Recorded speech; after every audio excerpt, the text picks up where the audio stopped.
Hi friends, ఈరోజు మా mummy కాజు ఫ్రాన్స్ ఫ్రై చేశారు. అమేజింగ్.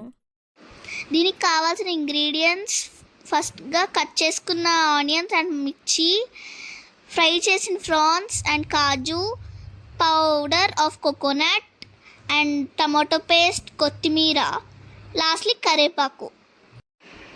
తర్వాత ఆయిల్ హీట్ అయిన తర్వాత కడాయిలోకి కరివేపాకు వేసుకుని బాగా ఫ్రై చేసుకున్న తర్వాత కాజు కూడా వేసుకొని ఫ్రై చేసుకోవాలి. తర్వాత కాజు పక్కకు పెట్టేసి మనం కట్ చేసుకున్న ఆనియన్ ఇంకా పచ్చిమిర్చి వేసి ఫ్రై చేసిన తర్వాత అవి ఫ్రై అవుతుండగా బ్రౌనిష్ కలర్లో వచ్చేసిన తర్వాత మనం ఇప్పుడు తగినంత సాల్ట్ వేసుకున్న తర్వాత కొద్దిగా జింజర్ గార్లిక్ పేస్ట్ వేసేసుకున్న తర్వాత కలపాలన్నమాట.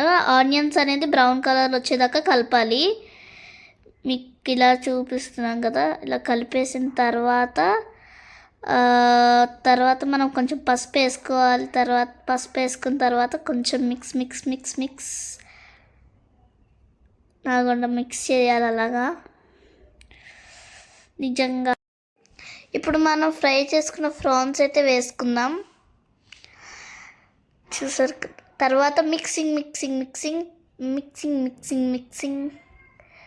అండ్ కొంచెం కారం అయితే ఇప్పుడు వేసుకుందాం.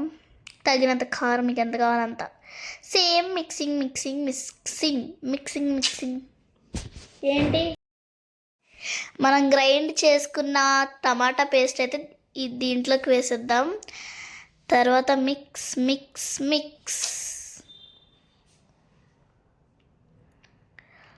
నెక్స్ట్ ఇదైతే మసాలా పౌడర్ అన్నమాట. మసాలా పౌడర్ని కూడా కర్రీలో వేసేసుకుందాం. నెక్స్ట్ కొంచెం water and coconut grinded pieces కూడా వేసేసుకుందాం.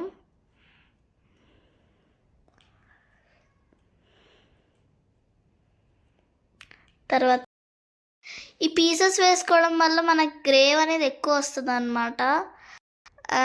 ఇదైతే రిజల్ట్ ఎంత బాగుందో చూడండి ఒకసారి. నాకైతే చేస్తుంటేనే నోరు ఊడిపోయింది.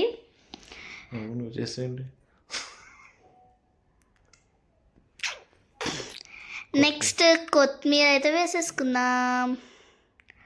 ఫైనల్ టచెస్ కొత్తిమీర.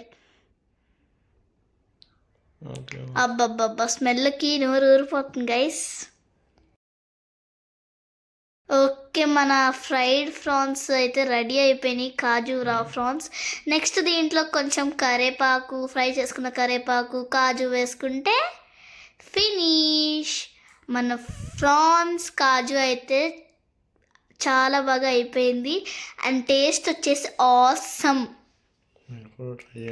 మీరు కూడా ట్రై చేయండి, ఎలా ఉందో కామెంట్స్ చేయండి. Bye guys, and don't forget to subscribe to our channel. Support చేయండి, ఇంకా సపోర్ట్ చేయండి. ఇలాగ ఎన్నో వీడియోస్ అయితే మేము పెడతాము. Please support us. Thank you for watching till end.